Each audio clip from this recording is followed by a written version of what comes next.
The ravens felt it first. They were restless along the rookery's rafters, black eyes gleaming in the torchlight that made the old wood sweat, and the iron rings creak and pop with the cold. A scissoring of claws on beam, a shuffle of wings like papers stirred by a breath no one claimed. And then the clack of beaks, the voices oddly hushed, as if even their usual coarse speech dared not disturb what had crossed the darkness beyond the wall. Wind pressed against the arrow slit. It sounded like long fabric torn in careful strips. Maester Aemon's hand paused over the little dish of warm water as he felt the change in their temper through the cords tied to their perches. He could not see their feathers rising, but he knew the rasp of alarm. He tilted his head the way a blind man does when the room itself is speaking, as if the stones could finally be made to answer for all they had witnessed. "Gone," Aemon said softly, and he did not need to raise his voice. In Castle Black, voices carried the way heat did, rare, precious, and shepherded along narrow passages. Jon Snow stood in the doorway. He did not bow as others might, out of habit, or to make amends for coming unbidden. He rested his knuckles on the splintered jamb and breathed the cold in. The smell of melted tallow and damp leather was as familiar to him as the iron reek of blood, the sour breath of morning snow, the far, clean sweetness of pine that sometimes wandered down bravely from the haunted forest. The torches dragged long shadows off his shoulders and laid them under the rafters among the ravens. Ghosts slipped past his legs without sound and leapt to the old bench beneath the sill. The white wolf's breath came slow and deliberate, each plume a pale blossom that unfurled and died and then was born again. "There's a man at the gate," Jon said at last. "He carries the old wolf on his cloak. The crowned one. It may be a trick. It may be a ghost. He says he has a thing for me from King Robb. He did not say my brother." Names were snares in the dark, and the dark at the top of the world was clever in the old ways. "My brother" said nothing and everything at once. It called through the years to Winterfell's yard, where the snow had been trampled into gray paste by boys with wooden swords and blunt laughter. And it rolled down the long silent crypts where the kings of winter kept watch from stone, and it bled out into a wedding hall far to the south where a wolf's song had been cut off by a knife. If Jon thought of it plainly, he would taste copper. Aemon's milky eyes sought him. A crowned wolf. The corners of his mouth lifted with something too tired to remember its own name. Sometimes the old sigils find their old roads. Sometimes men stitch crowns to beasts that should not have them, whispered Dolorous Ed from the farther stone arch, where he had been standing for 10 breaths trying to decide whether to speak. "Not to say a crown's bad.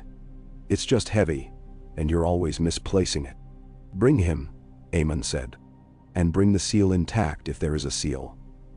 Some truths need the respectable costume." He lifted his hand to the ravens and they shifted, settling, muttering in a language made of hunger and habit. Jon moved like a boy who had forgotten something behind him. Ghost's red eyes followed him until he was gone. Aemon rubbed the edge of the dish with his thumb. The water had cooled while they spoke, and he could feel the memory of heat, leaving it the way a man feels the last lines of a letter with fingertips after the lamp has guttered. In the yard, the wind found every gap in the old palisade and brought snow with it. It made a lace of fine white along the edges of the garrison roofs and put a pale shine on the iron rings of the winch chains. The gate had been opened just enough to admit a man and a promise. The promise wore a tattered cloak pinned with a bronze disc, darkened by thumb grease. The disc bore a raised direwolf, wearing an almost unruly crown of crooked branches. The wolf looked like it had been made to run and had suffered the crown as a practical inconvenience. The man beneath it was more bone than meat, his beard clotted with ice, his left ear a ruined blush of scar tissue. "I am Torren Mormont," he said before anyone asked, as if he had rehearsed the sentence until each word had become an itchy patch on his tongue. "I bear sideward and true from King Robb. May the gods wherever they sit keep him. I bear a will. I bear witnesses on the iron. I bear a name. I bear it to Jon Snow." His knees did not agree to carry him much farther, and so he sat. No one invited him to. In the Night's Watch, the cold sat everyone when it wanted to.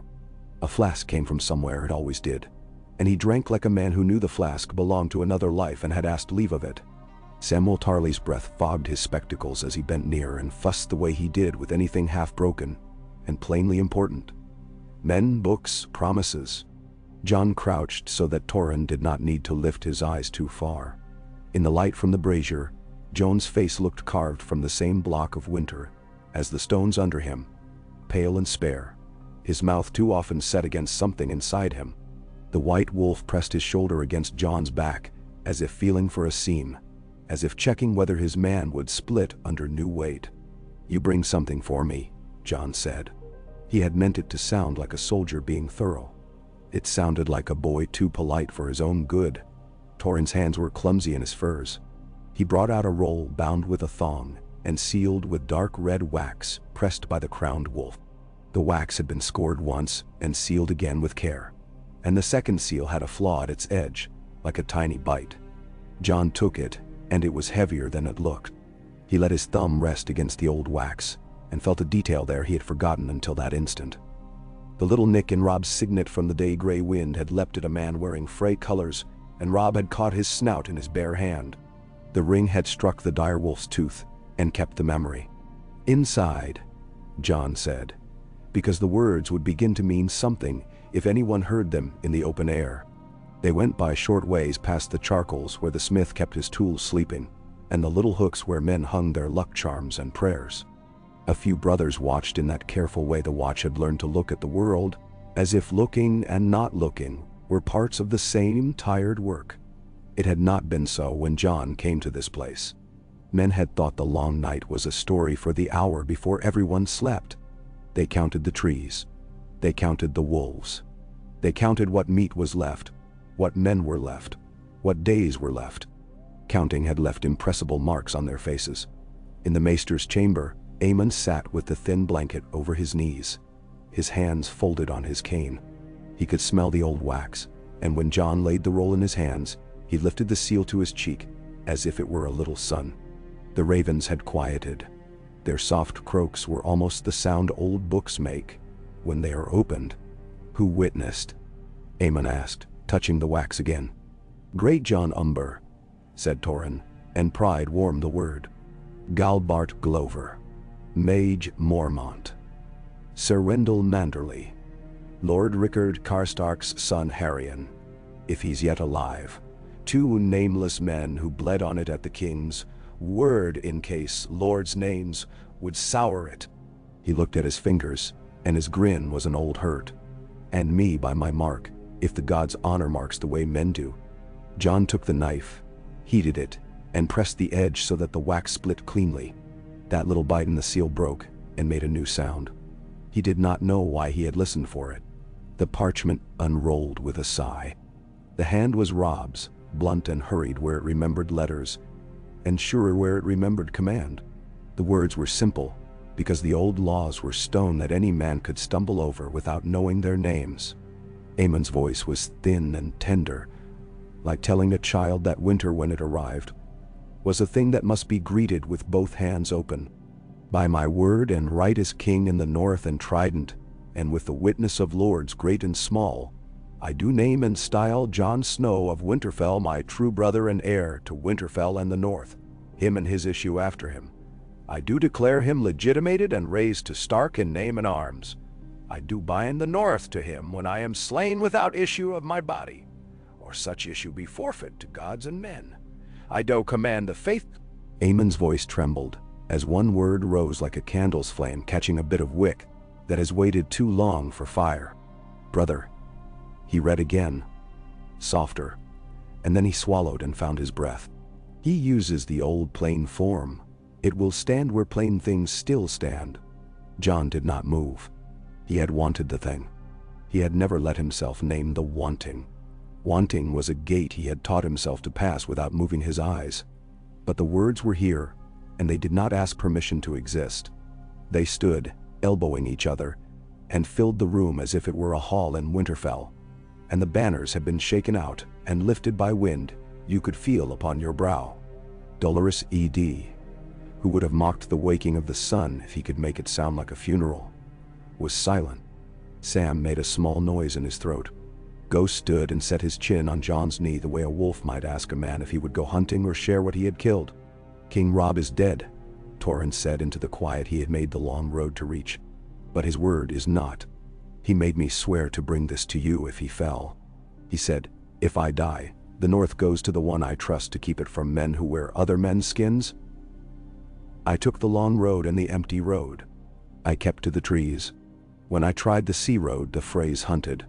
When I crossed the hills, the Bolton's dogs hunted. The Dreadfort has a new Lady of Wolves. Ramsay Snow's hounds wear men's ears sewn under their collars. I kept to river ice when I had to. The ice kept me. Nah. Aemon traced the bottom of the parchment with his knuckle. Where did the king set his seal? In a little godswood with a half-starved weirwood, out on the King's Road south of the Trident, to cheat whatever men lay waiting for him to sign it in a hall they owned? Torrhen's mouth quirked. He said the gods would not be prevented by clever men with ink. Jon read the words again without seeing letters, seeing instead the boy with hair the color of summer dusk, and a laugh that chased dogs through courtyards.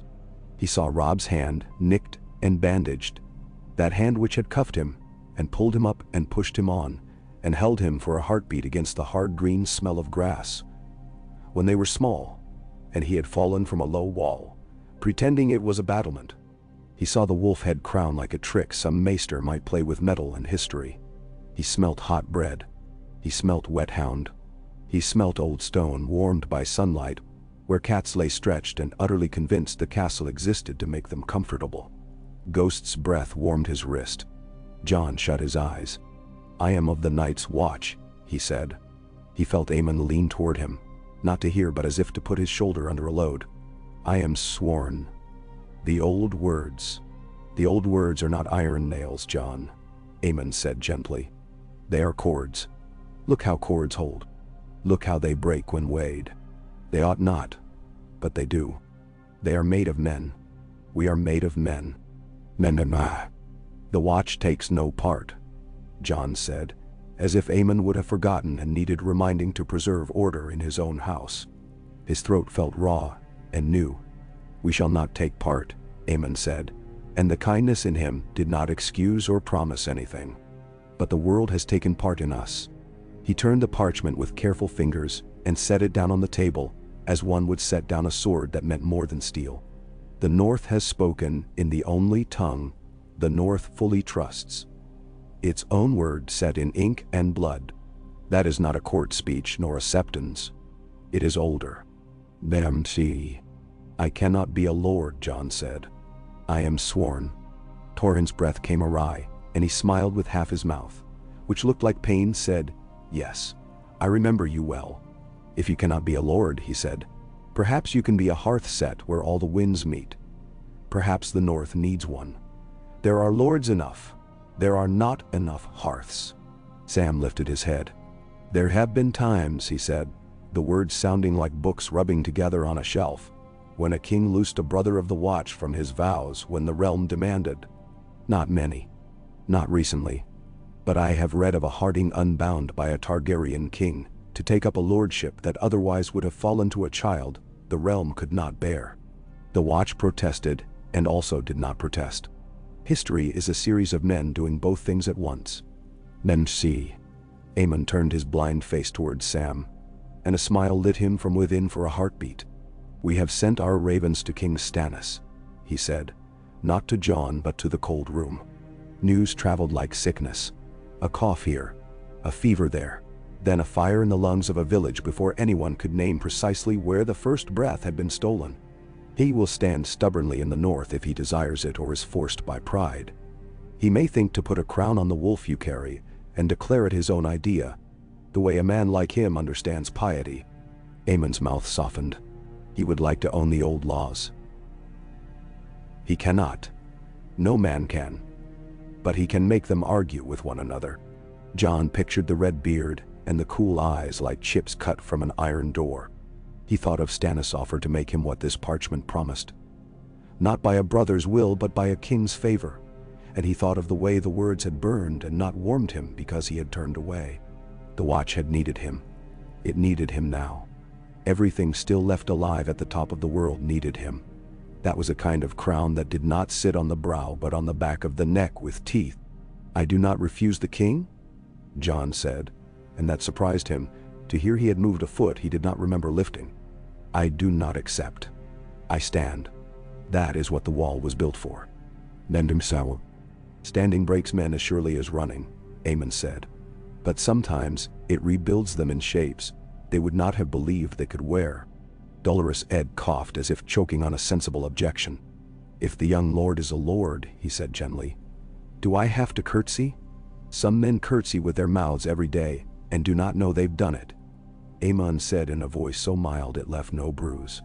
"He has not." Jon lifted the parchment. His hands were steady. "I will walk," he said. "I will think with my feet. Maester, keep it for me." He did not want it pressed to his chest like a charm. He did not want it tucked into his boot like a packet of stolen sweets. He did not trust himself not to touch it. Aemon nodded. Torrhen leaned back in the chair and let his head fall against the old wood, as if he were at last allowed to share some of the chair's age. Sam busied himself with the kettle for something to do that had an immediate end. Ghost hopped down from the bench and stood beside Jon, his tail low, his eyes bright with whatever old wolf purpose moved behind his looking. On the wall, the night was as he had first known it. Raw, plain, uncomplicated in its cruelty. The torches along the walkway sputtered and flared as if telling bad jokes to keep themselves in humor. The world beyond was a single muscle tensed around a bone of black trees and uncertain hills. The stars were hard. The aurora had left its green scarf somewhere else that night. The cold scraped his teeth and lifted the hairs along his wrists. An old housekeeper making sure nothing was out of order in a place that was nothing but order. He walked. His body knew the boards and their complaints, and where the frost made surprises for men who had not paid enough attention. He imagined that, far to the south, a candle had made a small arrangement of light in a hall, where a fat lord considered the balance between memory and survival. He imagined White Harbor and its smell of salt and fish and iron. He saw Lord Wyman Manderley's fingers, the rings on them, the large smooth brightness of his gaze, as he read a line twice and then twice again and laughed. A laugh that began like a cough because he had not practiced laughter in too long. He imagined the Dreadfort's cold rooms and a man with pale eyes picking at the seeds of an apple, while he listened to a bastard talk about dogs. He imagined the old gods in the old trees, not watching because watching is a human thing, but simply being there, so that if a man wanted to say a thing to something larger than himself, there was a place where he could do it and not be bargaining with Heir. Jon's breath counted for him. He had learned to let it. The sword on his hip settled into the groove it had carved in the scabbard by being where it belonged every day. His hands itched to hold something that would not change shape under them. He did not think of himself as a lord or as anything at all. He made a little empty room in himself and tried to see if the wind would move the curtain. Ghost padded to the rime-stiff parapet and put his paws upon it and looked north. Jon put his palm on the wolf's shoulder where the fur thickened, and warmth came up into his hand in a way that felt like being offered and not stolen. The forest was a rumor, a shape implied by the loss of starlight. Somewhere, far, something moved that was not wind or tree or river. Jon felt it the way a man feels his own name spoken in a crowd. "Brother," he said aloud, though there was no one to hear it who would be fooled into thinking he spoke to a living man. "Would you have wanted this? Would you have mocked me for hesitating? Would you have hesitated too?" The cold answered him with the polite indifference of a lord he did not owe fealty to. But somewhere deep, where the ice was old enough to remember when it was water that had made children of rivers, a small sound came. It was not entirely in his mind, or if it was, then his mind had become a place where voices could be borrowed without guilt. A long time later, he turned and went down. He was not warmer. He was not colder. He carried his body with a certain careful contempt, like a soldier carrying a flag he respected and also resented. In the morning, Torrhen slept as if he had been weighed and found perfect by sleep. Sam assembled ink and made a place for parchment, because men who had nothing to do needed making not useless. Dolorous Ed described something mundane and catastrophic in the same breath, and men laughed because catastrophe was a kind of good company. Jon stood beneath the lintel of the old lord's tower with the parchment again in his hands, because he had asked to hold it once more. He read it, as if it would become another thing, if he could look at it long enough from different angles. He saw the name's witness. He saw ink thick, where Robb's hand had considered and changed its mind mid-stroke. He saw the smear where a drop of water had made an opinion. He smelled winter rose, the faintest ghost of it. And for a moment, the room moved away, and he was in the crypt beneath Winterfell. And the candle had burned low in his hand, and guttered exactly so. And there had been a bruised blue flower in a stone maiden's hand. A note too clear to be a trick rang once and was gone. When the horn sounded from the watchtower, one long call, not two, not three. It struck him with relief so sharp he almost laughed. Men at the top of the world had learned to want the small horn-blown duties, because the other horns meant stories one would not be allowed to forget. He and Ghost climbed. Wind pushed him backward with the impatience of a master who had been kept from scolding. The stair spat them onto the walkway, and there, emerging strangely neat from the long white plain, came the dark ants that were men on horses, and then men under banners, a straggle that had been arranged late and by stubbornness. At their head, a banner with a fiery heart, beat against the sky, and issued smoke, as if it might believe its own drawing. Stannis Baratheon rode beneath that heart. The man had a look of being carved out of grudges and ash, left by a burnt letter. Beside him red rippled. Melisandre's hair was the one true flame in this bitter season, and the sight of it made fools certain, and the wise more tired. Sir Davos rode to the king's left with the distrustful height of a man who has learned to stand straight, because bending invited another blow. The men behind were cold, hungry, righteous, as only men far from the sum of their mistakes can be. The Night's Watch did not cheer. It is not the way of men who do not belong to anything but their oaths to greet a king as if a prize had been won. They watched, as one watches a heavy cart negotiating a narrow bridge. Jon went down to the yard and met Stannis not at the gate, but at the place where the old stones remembered men speaking and agreeing sometimes. Stannis dismounted with a grunt that could have announced an execution. He fixed Jon with the flat light of his eyes and looked exactly at him, not over him and not through him. For a moment, two men who had both refused things most men would not have thought to refuse considered whether they could do it again. "You have grown leaner," Stannis said, as if remarking upon butter rations. He glanced once at Ghost and did not flinch. "We bring what you asked. Men, bread, salt cod, grain, words," the Red Woman's mouth tilted, "and fire, Lord Snow," she said, giving him not the courtesy he wore or the one written down for him, but the courtesy she preferred. "Always fire. The small gods of ice hate it. The large gods of ice have learned to step around it as men step around a sick child in a hall who might be catching." Jon offered what the watch should, and did not offer what it should not. They spoke, standing, because chairs in this place were for men who would be sleeping very soon. Stannis accepted the bread with a bite like a judgment. He ate because he did not deserve to, and because soldiers followed men who ate in front of them in the cold. Men who made others eat alone could win battles. They could not win the rest of what mattered. After, in the half-warm of the common hall, that smelled always of smoke and damp wool and patient stew, Stannis let the room's simple sounds prime the ear for a thing not simple. "We have word from your north," he said. "From White Harbor, from Barrowton, from Skagos, by some miracle that breaks repeatedly until it decides to hold." The corners of his mouth moved a degree. "Wyman Manderley sends his compliments in a format I shall not repeat." He laid his hand on the table. "Robb Stark made a will." The word struck Jon in the chest as if he had forgotten to brace. He did not know whether to be grateful to the gods for their sense of timing, or to suspect their humor. Aemon sat across from them with his eyes closed in the way that meant he was saving sight for something other than pretending he had it. Ghost was curled, and his ear twitched, and one might think him asleep if one had never seen a wolf learn the habits of men. "I have held that will and heard it read," Jon said. "And would you hold it again if it were to be made real?" Stannis asked. There was no romance in the asking. He did not offer. He did not beg.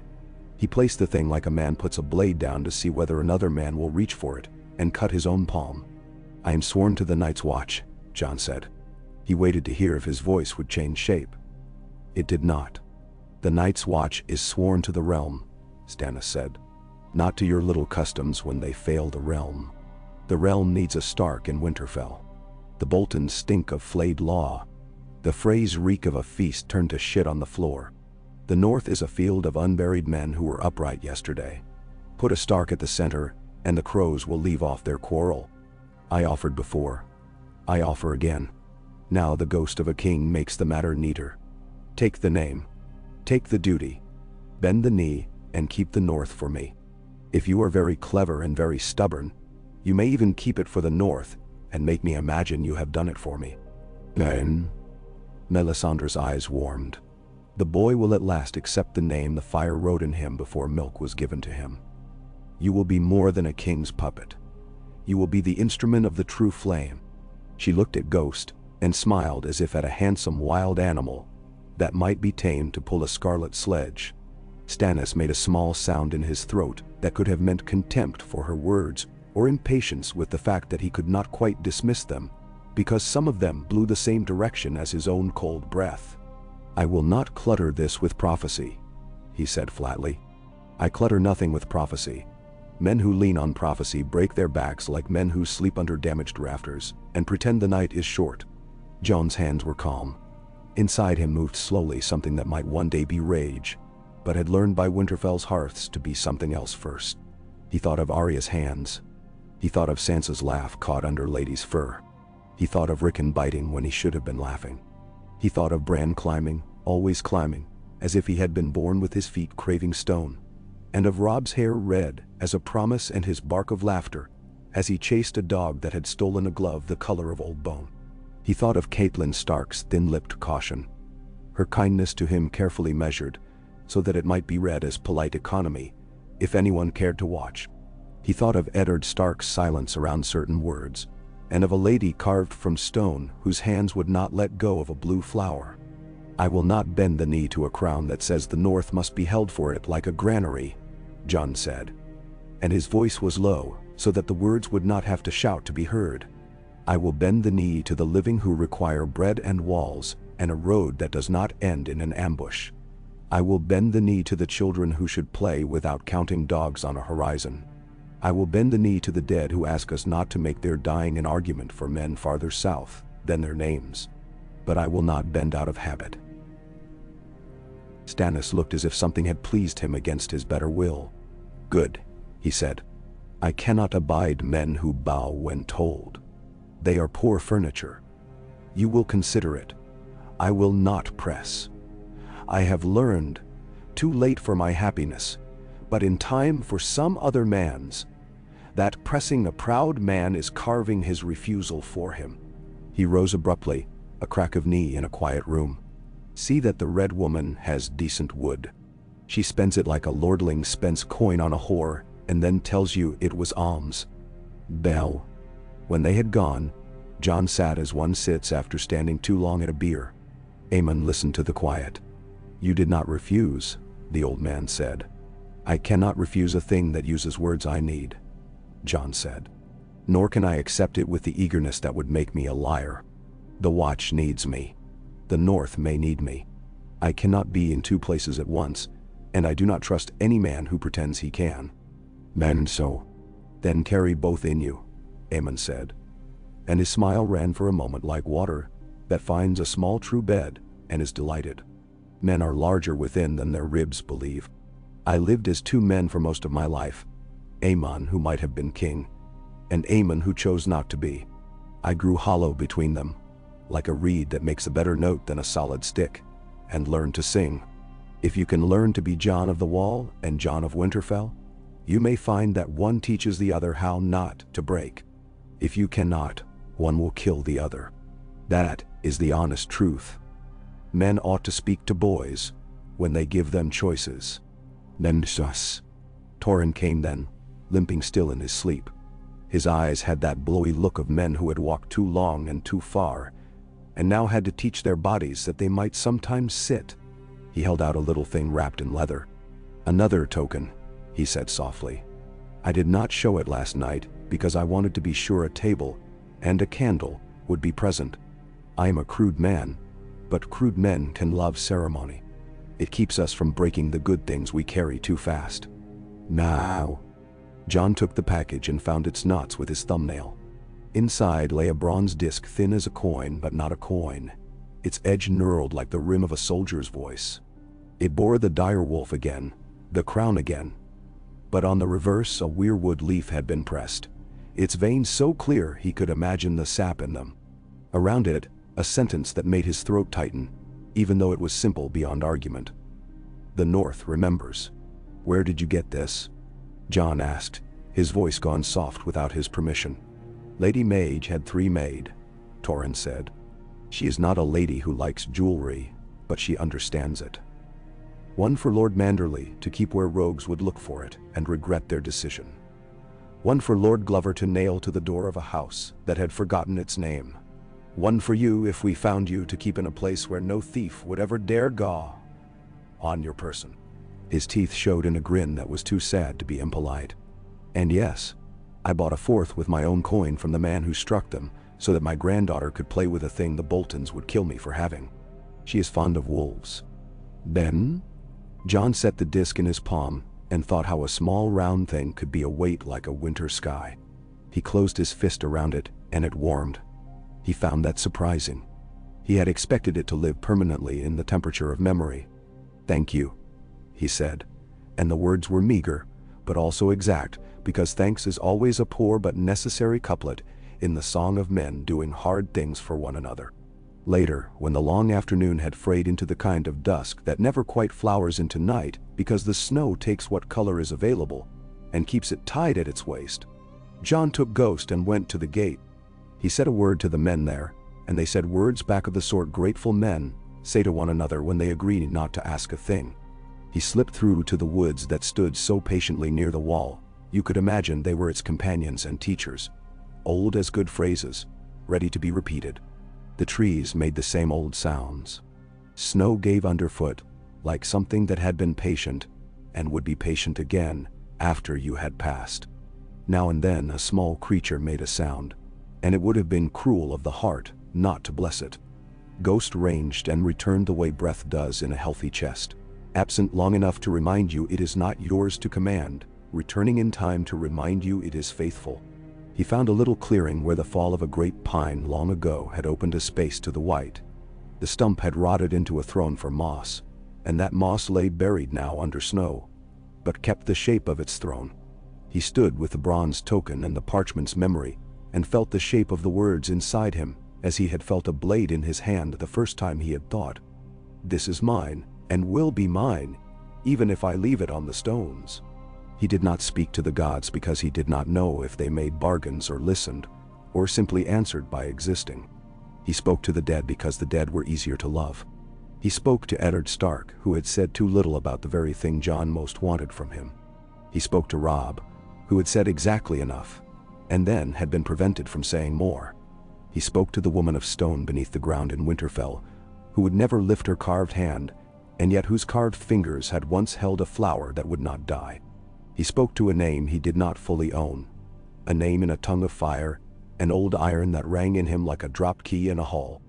It might be a dragon's name, he thought, and if it was, then let it lie there in him and not wake yet. He did not need it to rise and stretch and show its teeth. He needed the wolf to stand and not bend. "Help me to be 2 men well," he said, and smiled at himself for the request, because it was absurd. "Help me to be 1 man who can stand in 2 places without becoming a liar who tells himself stories he can no longer say aloud." Ghost lifted his head and the cold wind passed over his nose, and he closed his eyes in simple pleasure at the sense of the ordinary living in the snow. John let the bronze disc sit on his tongue for a heartbeat and tasted metal and old thumb grease and something green. He put it back in his glove and told his feet to go home. When word reached White Harbor of the will with the seal unbroken, and then broken properly under the eye of a maester at the wall, Lord Wyman Manderley sat on his chair that had been made to teach chairs what work looked like. His body was vast. His hands were soft, which made men think he did not know how knives felt. He had practiced the art of being underestimated until he had become a master. And then he had learned the art of being underestimated by himself, which is dangerous and sweet. He had a letter from Barrowton, and Lady Dustin's words were shaped like thin ice with weight moving beneath it. He had a whisper from the wolf's den that tasted of fish and boys' laughter, and one small bloodstain on a stair. He had a song asking to be sung that had not been allowed to be sung outside of kitchens and low places where one paid the cook.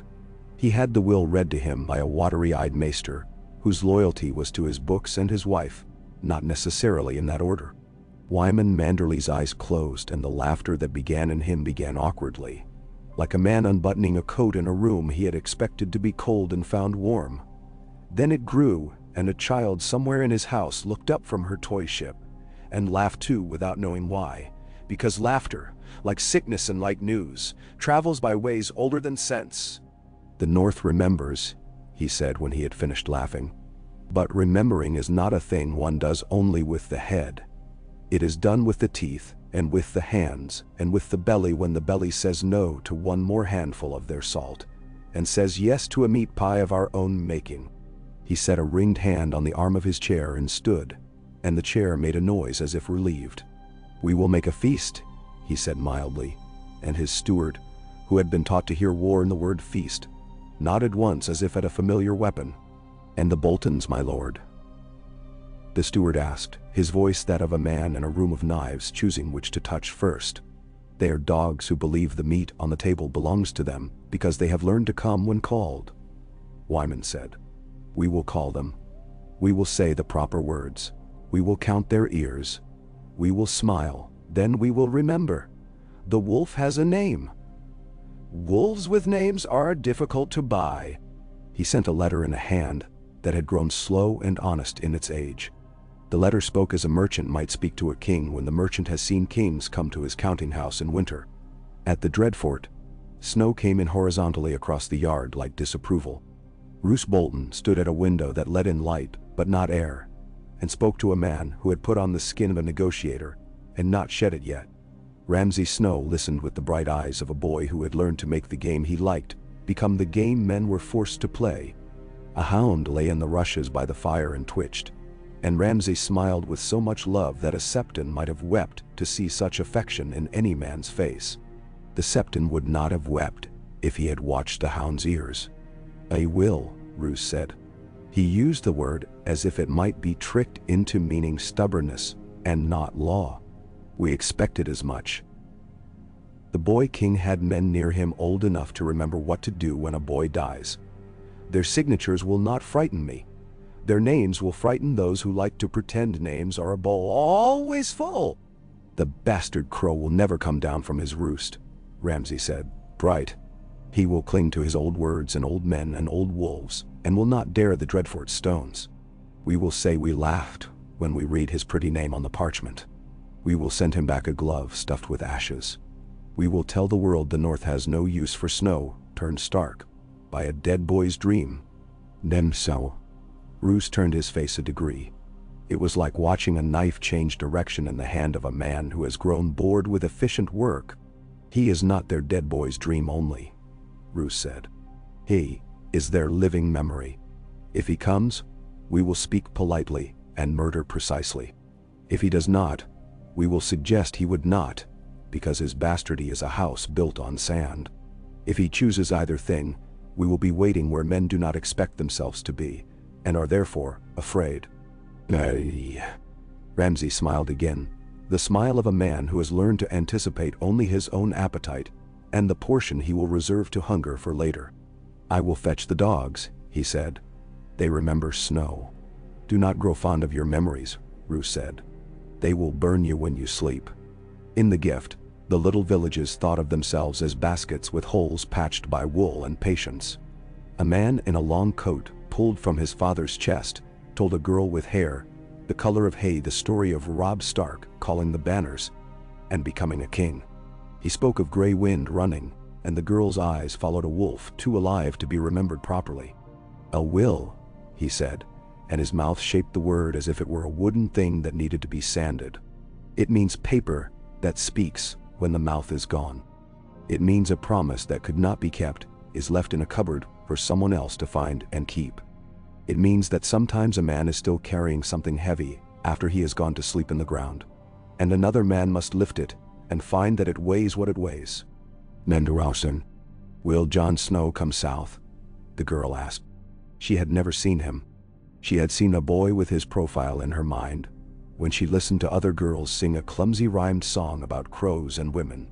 Her mother had swatted her ear lightly and told her not to sing songs that made housework sound like a place to catch a man. Men go where their feet take them, her father said, not unkindly. Sometimes they go where their names are louder than their feet. It snowed, and it did not snow. Men grew tired, and then more tired. Which is different. Ghost stretched out along the doorway to Jon's chamber and slept with his long white back against the wood, a blade that promised no harm to those who had the right to pass. Jon sat with Aemon one evening and told him a small short story about a day at Winterfell, when Bran had convinced him to climb down into the empty cistern underneath the old bathhouse to test a theory he had about spiders and heat, and how they had come out bitten and filthy and filled from nose to toe, with the kind of triumph that comes from knowing a niche of a place an adult has never noticed. Aemon laughed. It sounded like a boyhood that had been folded carefully and placed in a drawer and still smelled of lavender for no good reason at all. Robb wrote brother, Jon said. He said it like a man trying on a cloak he thought might have been cut for someone else, and finding that it settled on his shoulders without making him feel like a thief. He wrote it knowing someone would object. The best writing expects objection, Aemon said. It goes out into the world with a look on its face like a man going into a market with a good blade and a quiet joke. Jon slept, then did not, then slept again, in the deepest part of the night, when the fire had gone to sweet coals, and the air had grown dry around his mouth. He went down into the crypts that existed only in his head. The steps were as he remembered them, slightly too narrow, slightly too steep, counting out a childhood rhythm his body had learned, the exact shape of the stones that made a man who was not careful catch his boot and swear, and then listen to his oath bleed away into the stone. The air smelled of cold letters and iron. He carried a candle, and it guttered exactly as candles do in dreams, both obedient and entirely invented. He passed Eddard Stark's stone that had something like a frown in it, as if the sculptor had lost his patience at the last and let his own temper in. He passed Lyanna's stone and did not stop. He told himself he would not. Then he stopped without permission. There were blue flowers. He did not know who replaced them when he could not remember doing so. He put the candle down. He waited. He did not ask the stone to speak to him. He did not ask for the memory that had made a man die with a word on his lips. He smelled snow and summer both at once. He heard the sound a young boy makes when he tries not to cry and cannot avoid making the first sound that betrays him. He heard a woman's breath that was not broken by sobbing, but was long and deep and merciless in its command, that a thing must be done, and in its love for the thing that must be kept safe. He heard his own name not said, as if there were two names, and they did not fit in the mouth together without hurting. When he woke, the candle had burned to a soft, tired button of wax that had made a lake around itself in the pewter dish. Ghost's head lay on the arm of Jon's chair, and his ear twitched in a dream. Jon wiped his face the way a man wipes a blade. He went to Aemon with a choice. It was not yet the choice. It was a smaller one that made the larger possible. I will send for Howland Reed, he said, if he can be found. The name tasted of water and reeds, and the kind of loyalty that does not put its hand up when kings make lists. He was my father's friend when they were boys. He may have words he never gave the world because the world had not yet made its mouth clean enough to hold them. If there is more truth than this will gives, if there is something that will keep my brother's ghosts from being made into banners by those who would use them, he will know it. If he does not, then we will still have asked the right place. Then see. Send, Aemon said, and reached for Jon's hand and found it. Ask. Men who do not ask end their days sure. It is poor work. His hand was a bird's claw in Jon's, light and terrible. And Jon, when the messenger returns, if he does, you may be asked to live as more than you are now. Make room. Do not make so much room that you lose your own chair. John laughed softly. "I do not think I can lose my own chair, maester," he said. "It has thorns and a wolf's teeth cut in it, and a patch I will never repair because my younger self made it room for a boy's knife, and I will not shame him by making him tidy." Aemon smiled, and became only an old man sitting well where he sat. So the messengers went, and the days did their footwork, and the wall stood as if it had learned once again to love its work. The ravens picked up new phrases and lost them. In White Harbor, pies went into ovens, and knives went into sheaths, and a boy ran with a note that he did not understand in his hand, and lost his cap in a gust of sea wind, and laughed, and did not look back for it. In the Dreadfort, a dog that had been kind once as a pup, because all dogs are born kind, flinched in its sleep and woke, and wagged, because it had been born kind. On the wall, John waited as he had learned to wait, which is to say he did not sit idly. He inspected. He spoke to a boy whose hands were too small for the axe but whose pride had the good sense to grow slowly. He gave a man a last chance with a kindness that did not blush, and then took it away when the man slapped at it. He stood over maps like a priest over a page and moved pebbles, as if the pebbles would remember being moved. He wrote to Manderley in the language of honesty, a fat lord would respect, and to Lady Dustin in the language of wolves, and to Cregan Karstark, because the Karstarks, who were not traitors, deserved a chance to wear their own names without shame. He wrote to no Frey. The ink would have curdled. He wrote to the hills and to the godswoods by naming them plainly, and to the children of the north by letting the letters sit stoutly like little men with spears. He did not sign as Lord of Winterfell. He signed as what he was. He did not think it small. And though he did not know it yet, under the ice at the base of an old tree, no man had been able to bring down, a root shifted and found that the ground to its west was less hard than it had been a season before, and so it stretched a fraction in that direction. No god had told it to. No king had. The root did what roots do. Yet men would later say that the old gods themselves had changed their minds. It is a comfort to think decisions are made by those with faces. But a root moving is a kind of decision too, and as Winterfell's roots had found in all the years they had embraced their stones, patience is a habit with an appetite. Snow kept its own counsel while men argued, which is another way of saying it did what it did at a pace that refused to be taught. John found he liked the insult in that. He let it make a man of him who could abide being displeased. There are not so many insults that improve you. The messenger for the neck was not found on the road, but at the water, because no good thing from Greywater Watch comes in a way you can list on a steward's paper.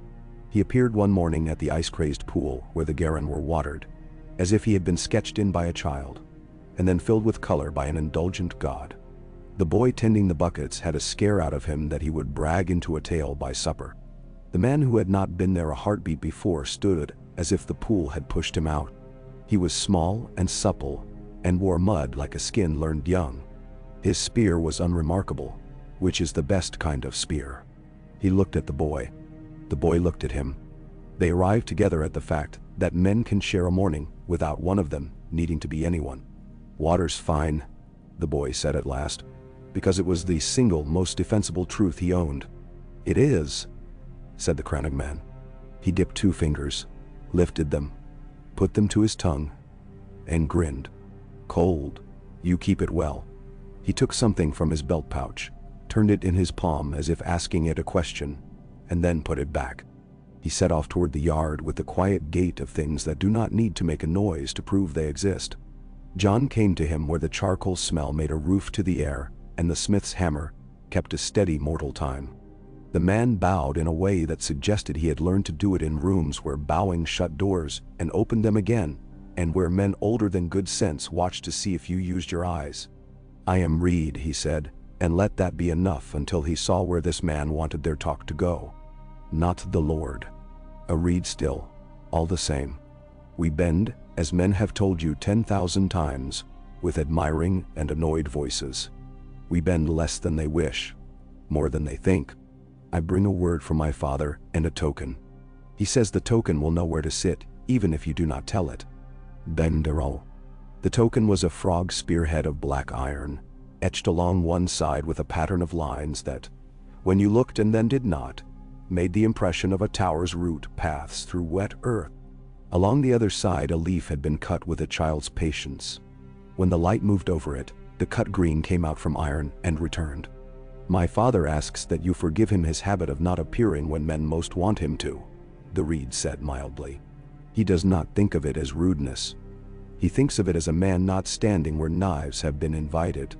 Your father stands in the neck, Jon said, the name Howland living in his mouth like the taste of an old song sung by someone behind you on a long road. He stood once with my father when they were boys. They stood and they ran, and they made a story too tall for the ceiling, the reed said, and his grin made him still less remarkable, which was his skill. He says he will come when the land will not let him do otherwise.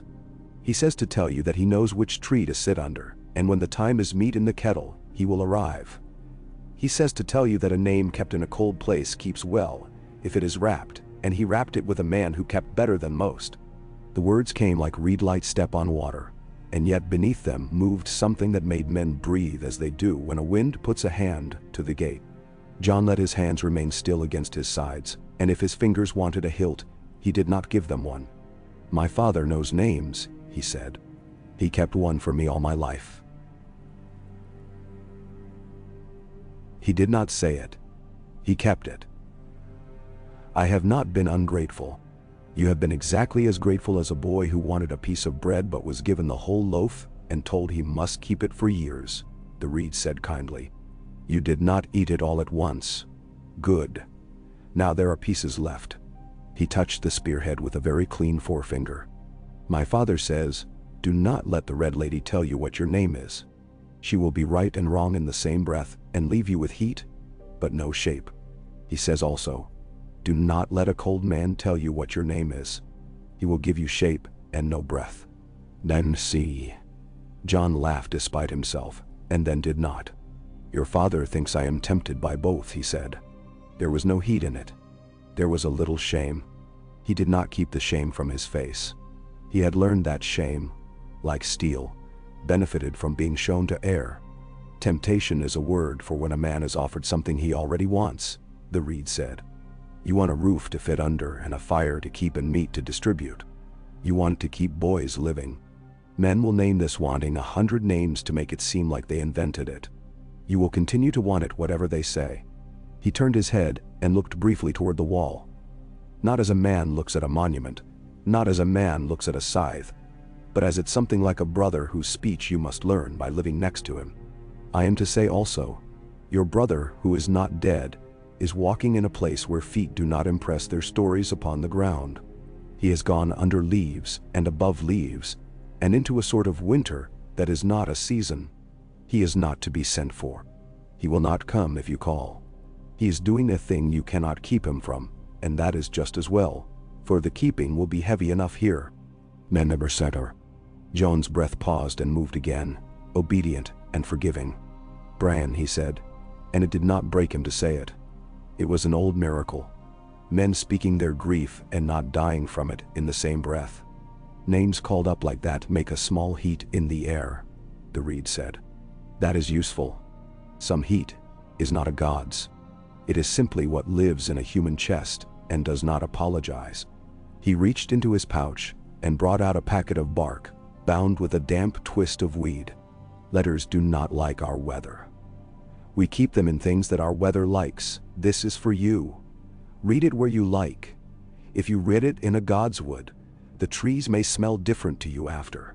And if that is ill news, then I have brought it also. Jon did not take it yet. He looked at the man who stood as if a small strong tree had put on a man's clothes, and found them agreeable enough. Your father will come when the land insists, you say. He says he will come when the north can hear his feet, the reed said, and shrugged. In the neck, men learn to step only on the parts of the world that will let you back up again. We accept this as piety and sense. You learn different pieties. I see you are learning them very well. Ghost arrived without noise and pressed his jaw to the reed's thigh, inquisitive and austere. The man put his hand down and let the wolf choose him. Ghost scented the fingers, the spear, the packet of bark. There was a little hiss from the white wolf, as if he had met an old smell, and it had spoken its own name in his nose. He set his ears half back and let them go again. Jon took the packet. "Tell your father he will be welcome," he said, and smiled with a part of his mouth that had learned its work beside men who disliked smiling.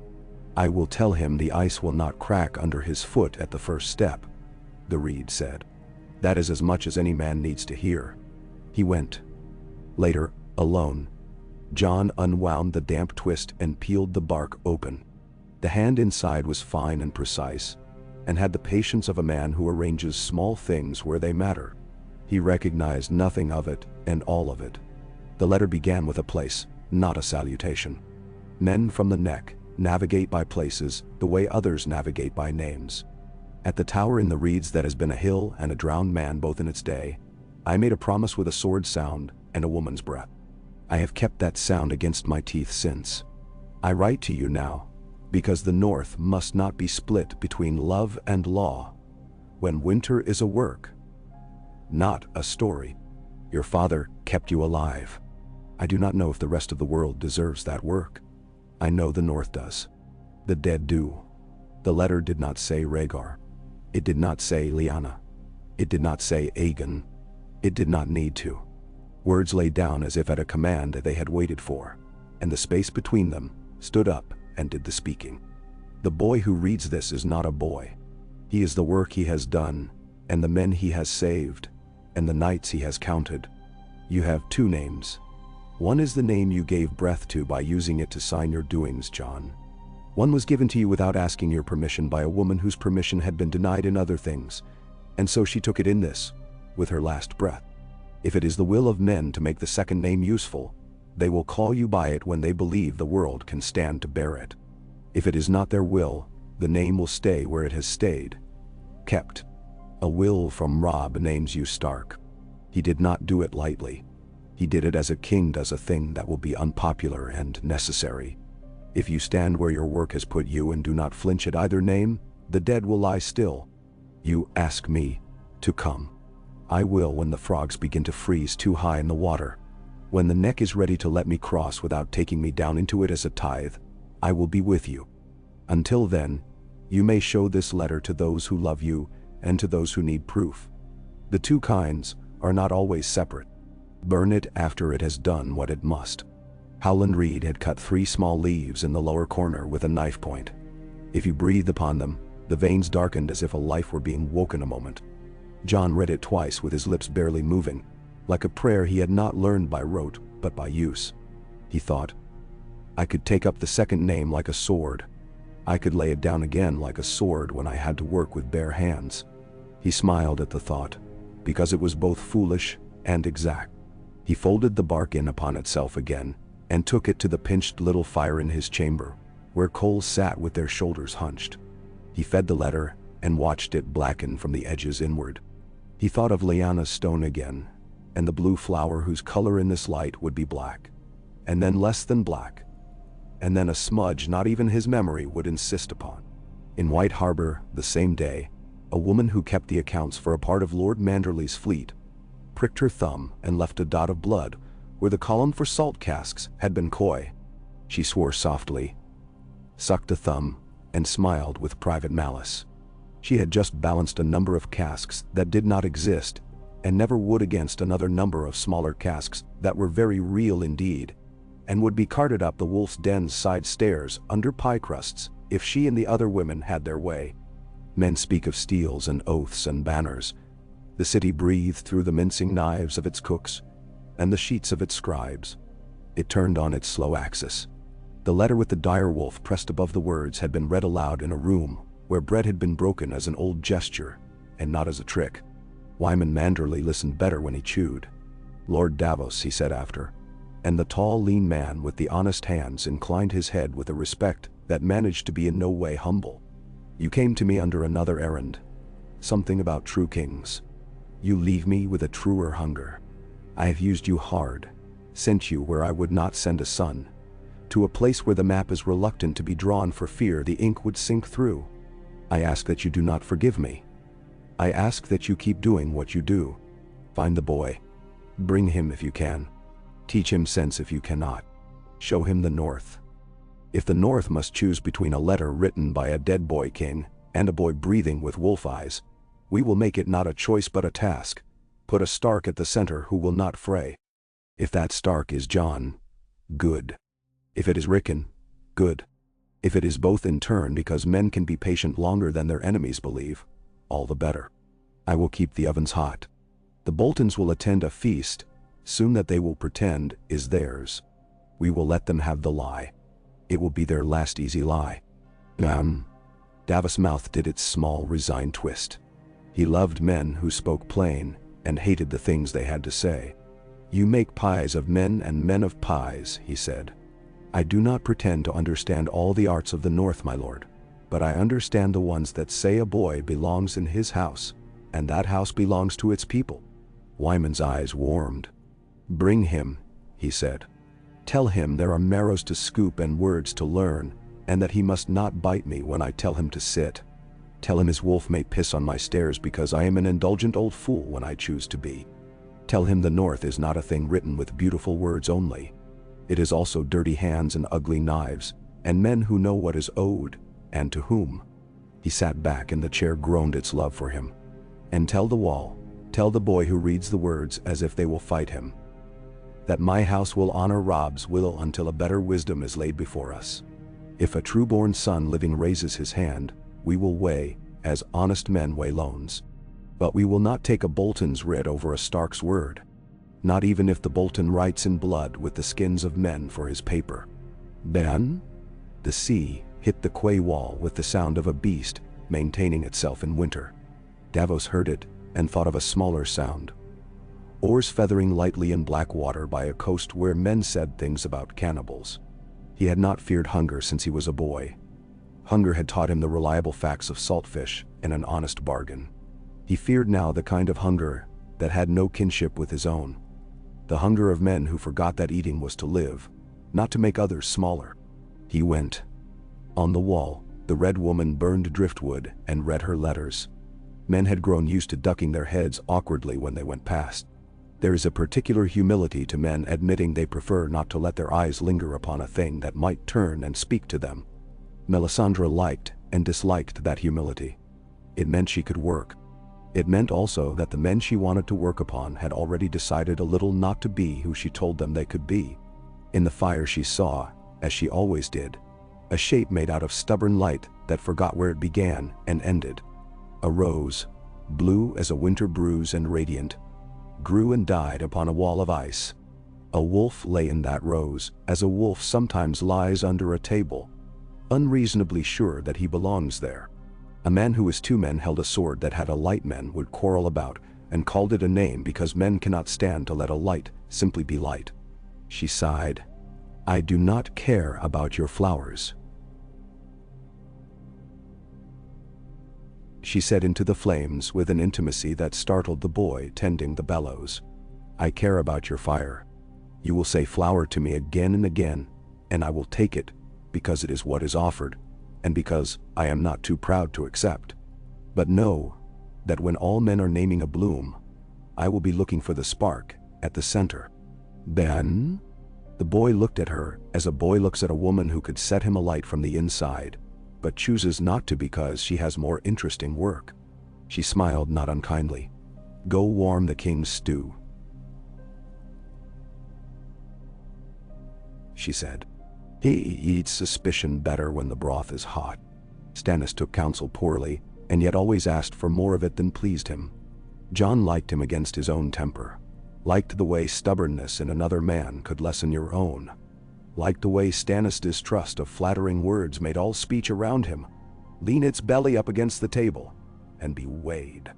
The king sent for Jon with the blunt economy that made men think they had been insulted when they had merely been summoned into a room where honesty had been hung like a banner and would not be taken down. You have letters, Stannis said without greeting. Men write to you as if your shoulder were a hall, and their words could hang there like trophies. This is good. Words should hang where they can be seen. I will read the main words and not the stuffing.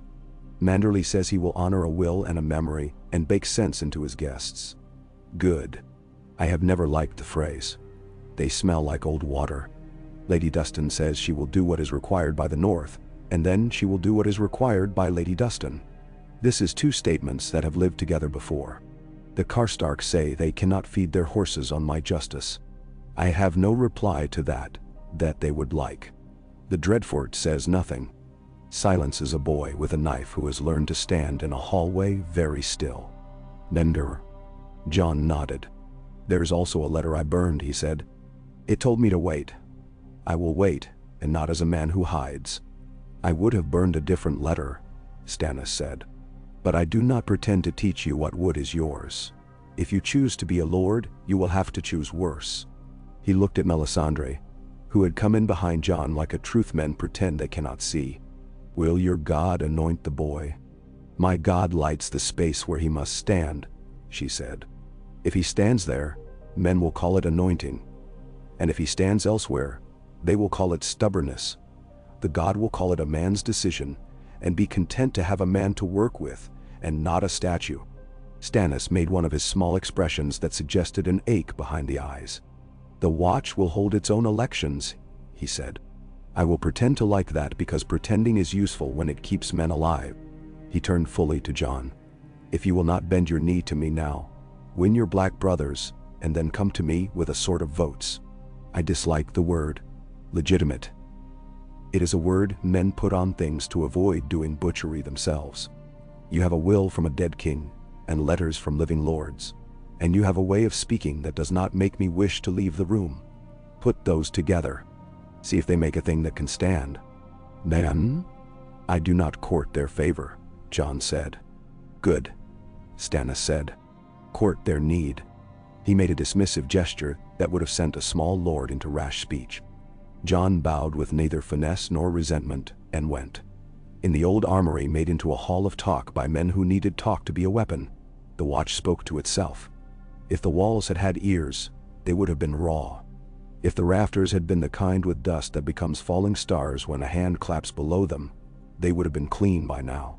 Men who had learned to bear boredom like a sacrament, learned it also to hurl small precise insults, and to rebuke those insults, in turn with the exact weight allowable.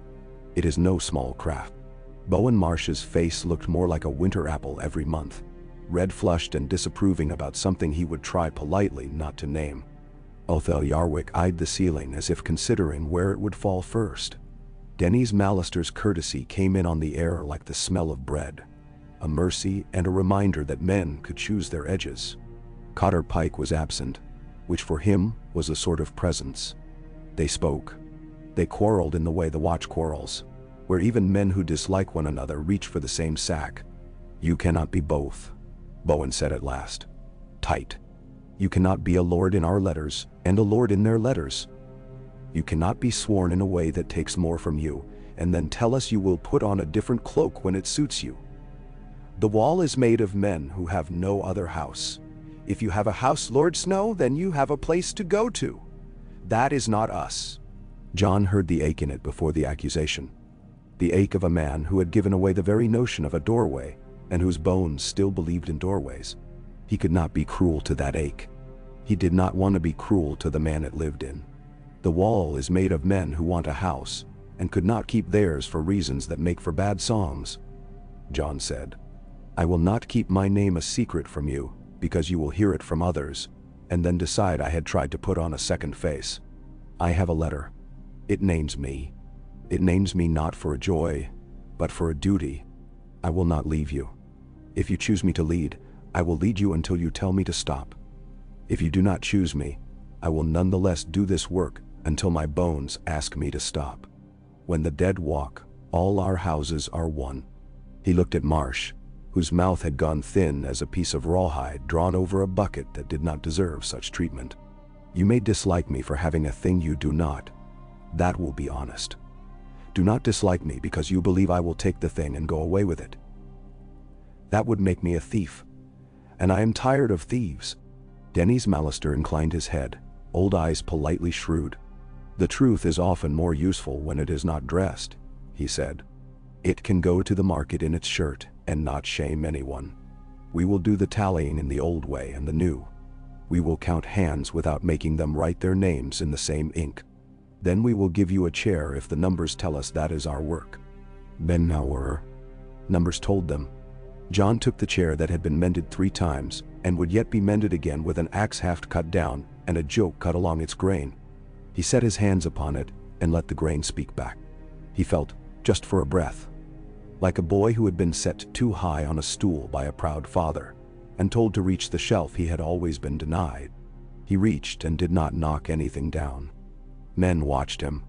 He watched them back with a steadiness that is cheaper than courage, but earns almost as much. The ravens learned a new name that day, and tried it out until it bored them, and became a part of the noise. Snow, they said, and then Stark. And then Lord Snow Stark in a gabble that made Sam smile to himself, because he loved birds who believed in vocabulary. Ghost. Woke, went to the kitchen, returned, lay across the door like the foot of a bed. In the Dreadfort, a letter arrived, and was opened by hands that did not hurry. Roose Bolton read the hand and smiled with the exact muscles a man uses when he has found a grain of grit in a well-made loaf and is pleased to have an excuse to complain. It was short. It said the Watch had chosen Jon to lead. It said the Watch had heard of a will that called him heir to Winterfell. It said nothing that could be nailed to a door and called treason. Ramsay read over his shoulder and snorted very softly. "I will write him a letter," Ramsay said. "I will write him a letter that smells like a dog's mouth. I will say his sister is my bride. I will say his castle is mine. I will say bring the Red Woman to me, and I will make her dance. I will make him come south on his bent legs, and I will laugh when he sees the snow that is made of men's fear." He licked one tooth with the tip of his tongue. An ugly, childish gesture. "Or I will simply go to him as a man goes to a rabbit's hole and smoke him out." Roosey's eyes did their small shift. "Write nothing yet," he said. "Men are writing for us. Let them use their ink and show their throats without realizing it. Let Manderley stuff his guests, and then pretend he has done no more than cook. Let Lady Dustin smile with her wolf's teeth, and then see if she is still smiling when the wind turns. There is a boy on Skagos. There is a bastard with a letter. There is a man at a wall who refuses a crown unless the crown agrees to be a yoke he can choose the weight of." He folded the letter like a woman carefully pleating a sheet. "We will wear gloves. When the time comes to use our hands, the hands will still be clean." Medso, Theon Greyjoy, who had been taught by iron and dog and hunger to answer to a name that was not his, leaned against stone and tried to make himself no one. He had heard the name Snow spoken with an intimacy he had thought reserved for pain. He had heard the name Stark, and wanted very much to hide in the space between the letters, where a boy might yet be allowed not to have done the things a man had done. He closed his eyes and saw a yard full of winter light. He saw a boy with a sword too large for him laughing and rushing and not falling. He saw a lean, thoughtful face that had looked at him as if he might be better than he was. It is a peculiar cruelty to remember people as they were before you had the chance to disappoint them. "Reek," said a voice made out of sugar and blades. "Come here," and he went, because something in him was still a dog that had been bred for going. Night collapsed into day and day into night at the top of the world, with a thoroughness that left little room for anything but the workman did between those foldings. Jon learned the taste of writing his own name under a title that had been used by men who had died in honest boredom, and fell with their faces set to a line of trees. He learned to let men bring him foolishness and justice and small kindnesses, and to reward them exactly enough that the bringing would not cease. He learned how to ask the wildlings for their fury, without asking them to name it anything else. He learned to sit on a bench beside Tormund Giantsbane, and listen to stories that did not flatter him, and to laugh as a man, not as a lord seeking to be liked. "Your wolf looks at me like a girl from a village I once made laugh," Tormund said one evening with his beard full of snow, which made it a sort of map. "It makes me want to fetch him a kettle and a bed. You know what that means? It means your wolf knows I am tired enough to be polite. Don't do that to a man, Snow. Let him keep a corner of rudeness to sleep on." Jon smiled. "He knows corners," he said. "We do not take them from men who need them." "Good," Tormund said, and thumped him once between the shoulders hard enough to make the bench complain. "You'll do." Sam brought news that looked like a pile of small things, and was in fact a mountain. He put them on John's table one by one, like a careful child showing stones that had delighted him by the road. A skinned knee in Mole's town that had not festered because a woman had boiled the bandage. A raven returned from a place no raven had been said to be able to return from. A man who had struck another, and then gone to him, and apologized. An old spear, found and repaired. A prayer said out loud by a man who had not said anything but orders for months. John listened and felt the parts of a world that do not begin on maps, but end there. Also, Sam said finally, I have made, that is to say assembled and lightly altered, an argument. Show me, John said. Sam laid out the books, the bits of vellum that had once been used for family letters, and then pressed into fiercer service. The little scraps where a hand had tried 3 times to name a thing, and then found the right spelling, and laughed, and not crossed out the wrong ones, because they were also true in their way. He spoke of wills made and unmade, of kings who had snatched men back from vows, and those who had begged them to leave, and then punished them for it when they did not. He spoke of the North's old habit of deciding things with stubborn practical words, and then keeping to them unless someone came with better stubbornness and better practicalities. He spoke of names, what they do, how they can be hung up like a new banner and aired, and then used to cover a draft. He spoke of John. If the North holds to Robb's will, Sam said, then you are Stark for their purpose and Lord for their good.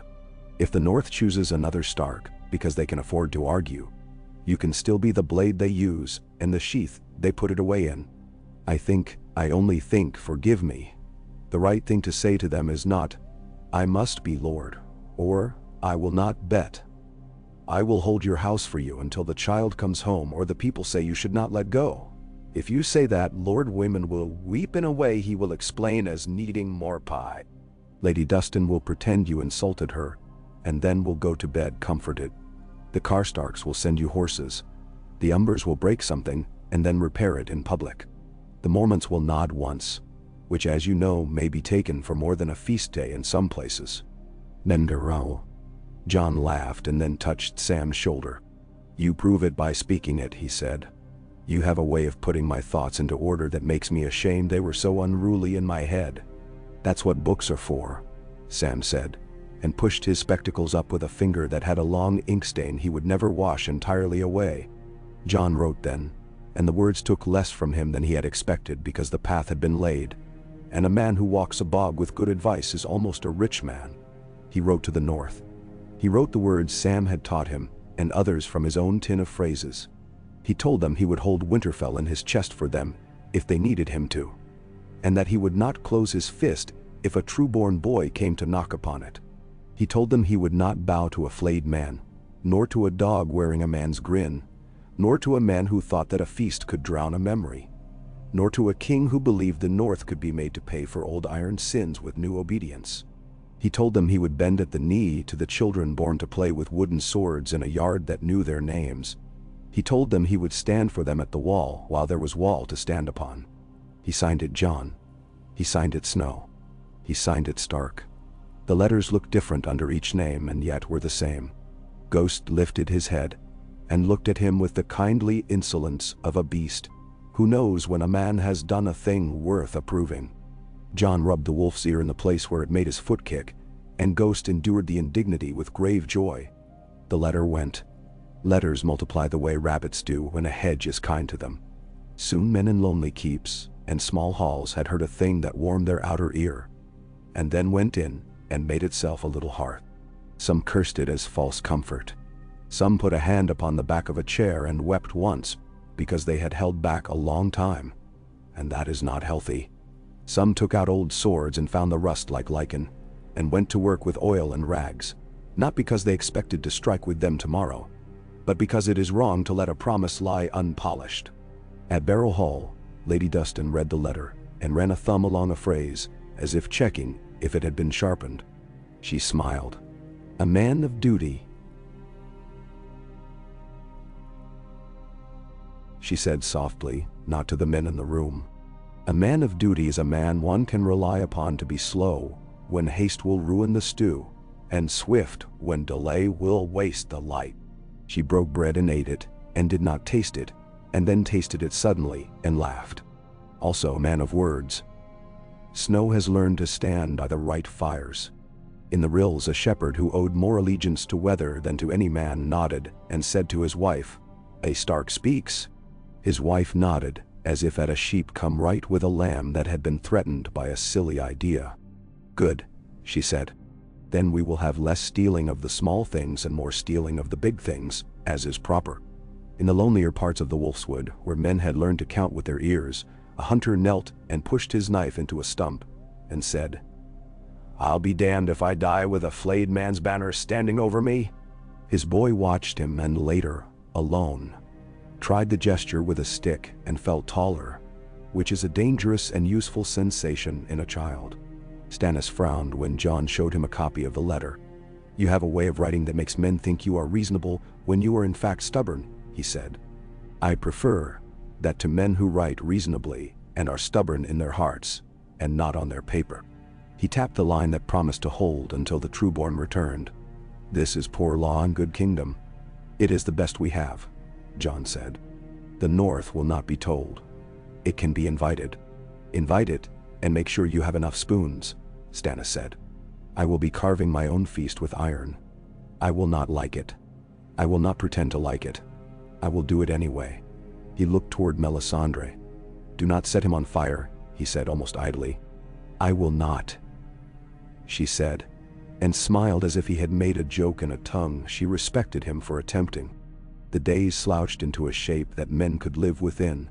Then came the letter Ramsay wrote. It was a crude thing with clever in it, like a boy's trick that draws blood, and is therefore pronounced by older men as something more than a trick. It named Jon Bastard. It named him Thief. It named his friends in crude versions and his enemies as brave men.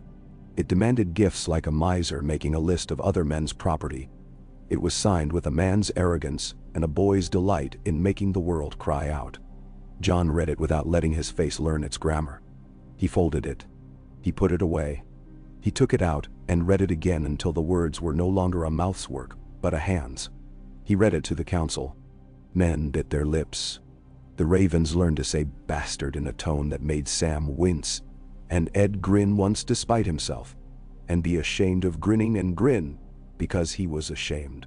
"I will not give him what he asks," Jon said. "I will give him instead what he did not ask for, a winter that does not blink when he bares his teeth."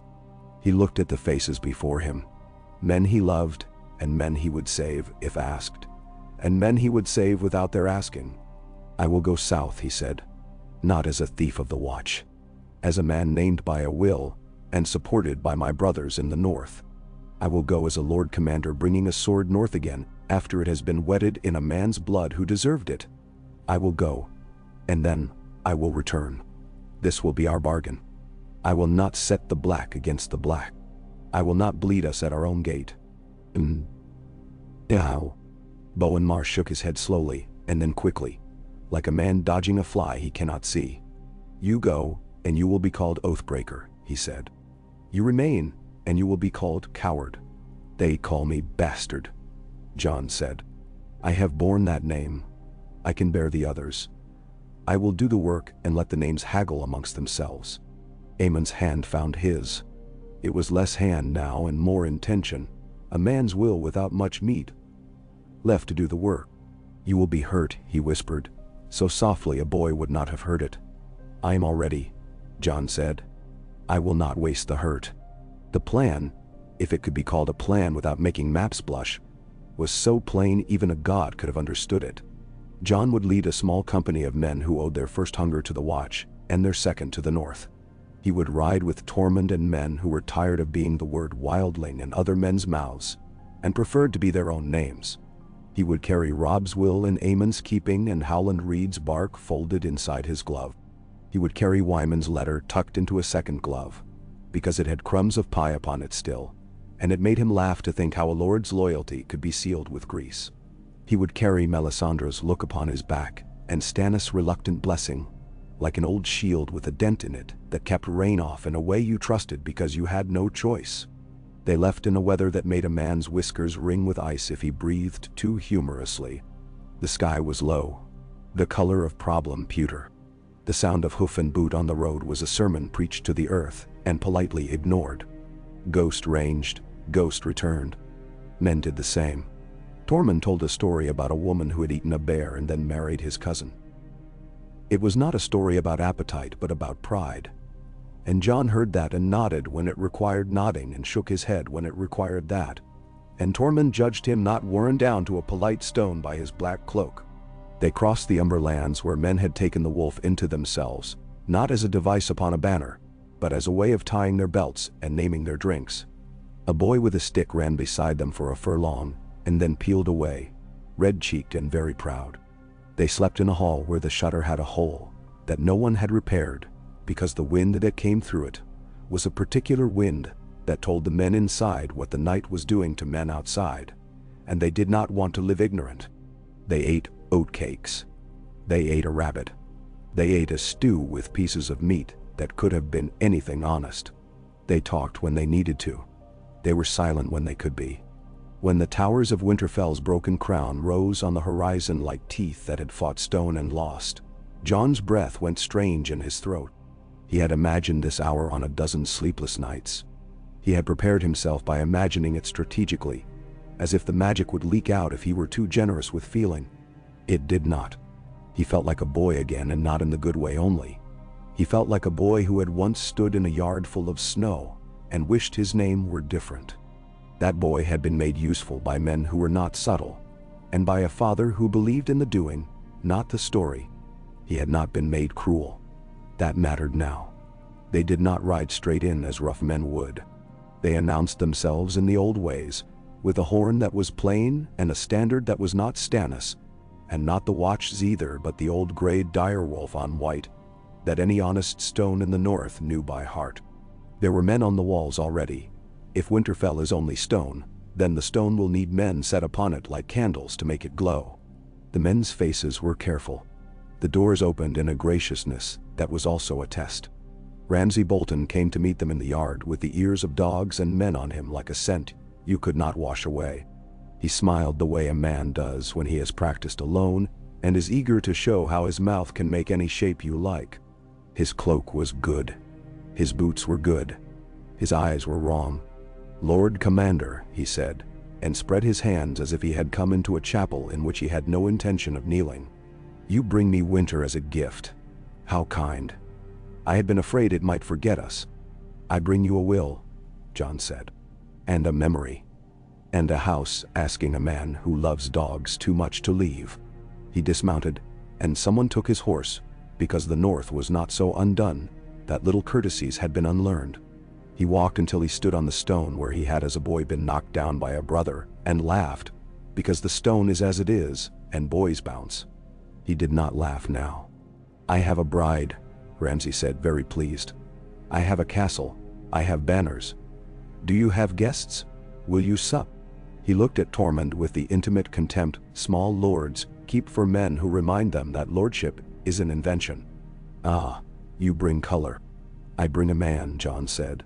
"And another, and another. We will sup. But first, see this, for it is the thing I am." He took out Robb's will. He let the seal catch the pale light. He broke it as it had been broken properly, and yet again, for the breaking is part of the right. He gave it to the Castellan because if a letter is to be read, it must be read by a man whose habit is to read letters in rooms like this. The words came out with their old authority. Men listened. The yard, which remembers more voices than any single man could bear, held the sound and let it out again without decoration. Ramsay did not change his mouth. His eyes narrowed not at the words, but at the way other men received them. He smiled broader. "This is a dead boy's hope," he said gently. "This is a bastard's wish. This is a letter made in a god's wood smaller than a lord's bed. Then it is the North's plain speech," Jon said. "It says what it says. If you will not accept it, come say your refusal in White Harbor with Lord Manderley listening and Lady Dustin looking on. Bring your bride, bring your dogs. Say to them what you say to me, and see whose words are meat, and whose are skins." A murmur went through the yard. It came from men's chests and their knees. It said, "Here is a voice that is not afraid to put itself into a bigger room." Ramsay's smile did not fail, and yet a little boy somewhere in him who had learned to wear smiles like knives scowled and called for a hound. Roose Bolton appeared as the cold makes itself known to a room when the fire sinks an inch. He stood with his hands neatly folded and weighed nothing in the gesture, and yet men felt weight. He spoke in a voice without edges. "We will not be told by a piece of paper what we must do, Lord Snow," he said. "We will be told by the North." He turned his eyes like two clean nails upon the men in the yard. "We will be told by you. Do you prefer your bread with wolves on it, or with men on it, who know how to keep roads cleared of men with wolves in their mouths?" "Ben?" "They prefer bread that is not cut by men who salt the knife with other men's skins," Tormund said cheerfully, and spat in the snow. "They prefer men who look like men, and not like a candle that forgot to melt." There was laughter. Laughter is a torch when wielded rightly. It sets prejudices to running, and when they run they do not stand at your back with a knife. Roose's mouth line trembled a fraction. "We will speak, Lord Commander," he said. "We will speak in a room with men who can count. Bring your paper. Bring your wolf. Leave your giant fool in the yard if you wish to have chairs that last another day." "I will bring my giant fool," Jon said, "because he is my friend, and because chairs are only chairs and can be mended, and because men who are afraid of a man larger than themselves should perhaps not call themselves lords in a land where the trees are older than any of our boastings." He did not raise his voice. It carried. The old stone held it the way the old stone held the memory of cat scratchings. Snow falls. A girl's footfall once by night. In the great hall, where the banners tried not to shiver, there were the old benches, and a smell that would be bread in time and before. That was flour and yeast and men's hope that ovens would not fail. Jon stood at the end of the table and put his hands to it, and felt the marks, cuts and burns and the little circular discolorations left by the bottoms of cups and candles. He let the feeling move him and not rule him. He spoke. He spoke as Aemon had taught him to speak when a sentence had metal in it and must not be flaunted. He spoke as Ned Stark had spoken without even knowing he had taught a boy listening from the doorway. He spoke the way Sam had arranged his thoughts, and the way Tormund would understand as fair, even if he disliked the taste. "Winterfell is a promise," he said. "It is not made of stone alone. It is made of bread offered and children taught, and the cry a raven makes when men hear it and do not throw a shoe. It is made of a name that stands in a room and does not leave when men ask it to, because it knows the room is more than the men. I will hold it for the North if the North asks me. If a boy named Stark comes home, I will put his hand upon this table, and I will step back, and I will not envy him the work that will enter him by his bones. If he does not, I will keep this work until I cannot. But hear me. I will not keep it for the Dreadfort. I will not keep it for the phrase. I will not keep it for a king who thinks a northern fire is a southern torch to be carried at his procession. I will keep it for the dead, and for those who will be dead if we are foolish. I will keep it for the living, who have long memories and short seasons." "Ben?" He laid down Robb's will. He laid down Howland Reed's bark, folded so that no one but Roose, and perhaps one old woman with eyes like brook water, would have guessed what weight it carried. Roose touched neither. Ramsay laughed once, thin and bright, as if a string had been plucked very high on a very small instrument. Lady Barbary Dustin turned her head and watched Jon the way a greyhound watches a hand holding meat it intends to pretend not to want. Wyman Manderley was not there, but a man who stood where his words lived was. And Jon saw in his face the difficult pleasure of recognition. How a man who loves practicalities loves also, deepest of all, the moment when the right word is spoken, and saves him from doing the whole job alone. "We will sit," Roose said. "We will send for meat. We will speak slowly." The slow speaking was a trick and a habit both. Men led in that pace cannot be stampeded into folly unless they have saved folly for exactly such a day. So they talked as men will, in a hall where winter moves around their ankles, and their words each give off a small private heat that you cannot divide evenly whatever the maesters promise with their balances. Jon gave ground where ground was better held later. He held where giving ground would have made a story for men who wanted a story and not a house. He let Roos's pauses come and go without filling them. He did not answer Ramsay's jests. He watched men's hands around their cups. He watched where the eyes went when the talk seemed to slow. The eyes always betrayed the next hunger. He watched the door. He watched the fire, because in the north men also speak with their boyhood faces and their fear of damp wood. There is a craft to not concluding a thing. Jon used it. He left the table before the talk could become a fight men would be too proud not to finish. He stood in the yard and breathed. The snow fell. Ghost stepped into it and made no sound. Torment came and stood without speaking. He spat again. Because a man must help the snow to remember who lives upon it. That boy, Tormund said at last, and let the word boy do ugly work it had not deserved, would cut the balls off his own name if he thought the dogs would clap.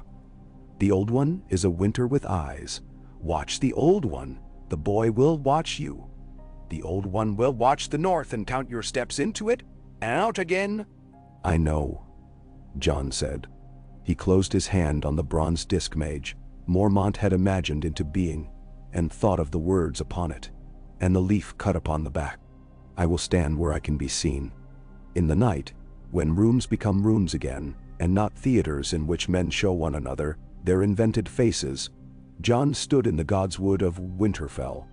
The heart tree's face was older than patience, and had cried so many carved tears the grooves were polished like handles of old knives. The pool lay dark with a rime that looked like a veil, and was not one. It would not protect a bride from anything. He knelt, because that is what one does when one does not know what else to do.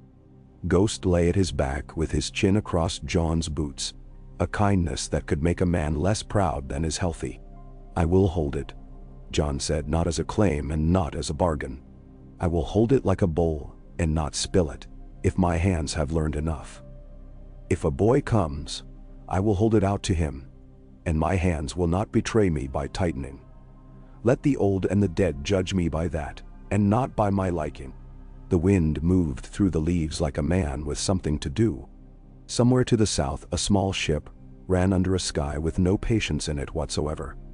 A sky that wanted to be over with the light and had to make peace with water that did not care. Davos Seaworth stood with his hands on the rail and thought of boys and wolves and names. He thought of the boy he had saved when he smuggled onions, and the man he had made of himself not by being thanked, but by not needing thanks. He thought, bring the boy named Stark to a hall where a man named Stark already waits to hand it over. He thought, I have been asked to do worse and with worse company. He smiled into the wind, because the wind is grateful for a man's teeth. It makes its own music in them, and then leaves. And in the neck, where the world looks like a story that keeps changing its mind,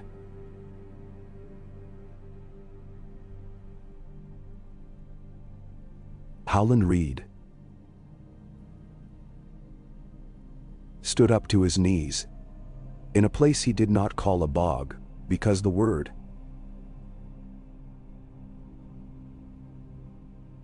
had been made rude by Southern. He listened. Frogs spoke. Birds said their own names the way small gods do. He had a pack on his back that might have looked like any other pack to a man who did not know what a man carries when he carries things for the dead. He began to walk not south, not north, but toward the place where men had finally made enough space in their talking for the truth he had kept across the floor without tripping. Winter kept doing the work that makes men honest. The dead kept their own counsel and required men to keep theirs. The living ate when they could and forgave themselves when they could not. Jon slept in a room that had been a room for him once only in the way dreams are rooms. He lay with his hand on the wolf's shoulder and woke when the wolf dreamed and did not mind. He rose before the first apology of light in the east and put on his cloak and went out to measure a wall not made of ice, but of men's resolve. He found in the yard a child bashing a wooden sword against a post, wrapped in straw, until the straw had begun to think of itself as some part of a man, and to be offended. The child turned, panting, and stared. He saw now that it was a she, with her hair hacked off at the line of her jaw in a way that made a face look both stern and very young, stared openly. "You're Jon Snow," she said, as if this explained a number of promises made to her by a kitchen maid and the old man who mended buckets. "I am," he said. "My mother says the North is not a place but a way of not forgetting," the girl said, and lifted the sword again. "She says if I keep my hands busy, I will not learn to forget it as easily as other girls. She says I am to remember Robb Stark was a boy in a yard once too. She says boys in yards turn into kings who get murdered at weddings if their mothers do not teach them which hand to put where at table and who not to trust." "Menatondo."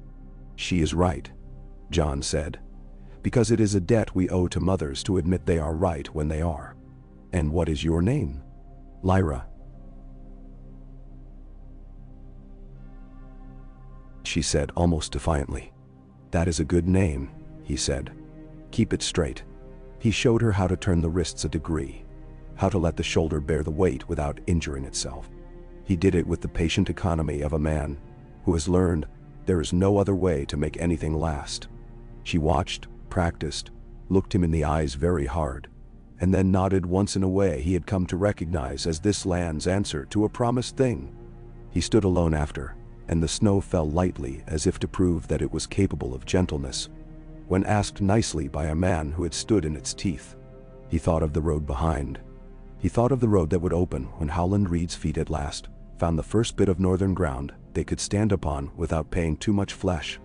He thought of Rickon somewhere under a sky full of birds that could not decide whether they were carrion or not. He thought of Sansa, whose name had become rumor, and of Arya, whose name had become a knife. He thought of Bran moving in a world he could not enter and did not try to uncurl into. Love is sometimes knowing where not to go. He thought of Robb, whose hand had made a word that asked him to be the work he had chosen, because it chose him too.